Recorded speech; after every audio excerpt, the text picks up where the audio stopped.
On the MMPI, there was only one section that had elevated scores, correct? No, that's not correct. It was the K section, correct?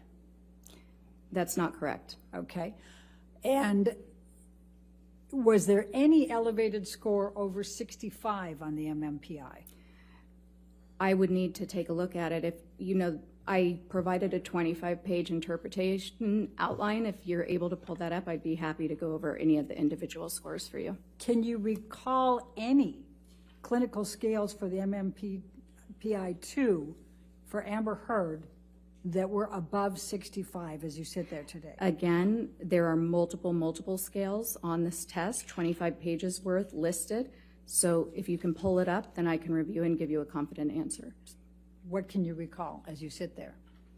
I'm hesitant to do that because I don't want to make an error by ignoring hundreds of scale scores. And would you agree that you can't make a pathological determination or diagnosis if the scales are not elevated on the MMPI-2? I would not agree with that. Okay. Now, one of the answers that Amber gave is that it's hard for her to feel safe, correct? What are you talking about the MMPI-2? Yes. Again, I don't recall. There are 567 items on that. I would need to see her results. Well, it's a common trauma symptom, isn't it, to not feel safe? Sure. And safety concerns are common among women who have been victimized, correct?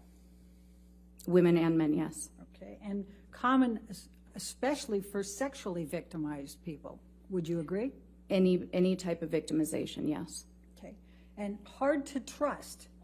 That's a common after effect of interpersonal violence-related trauma, correct? Sure. And memory difficulties. Amber said she felt she had holes. Do you recall that?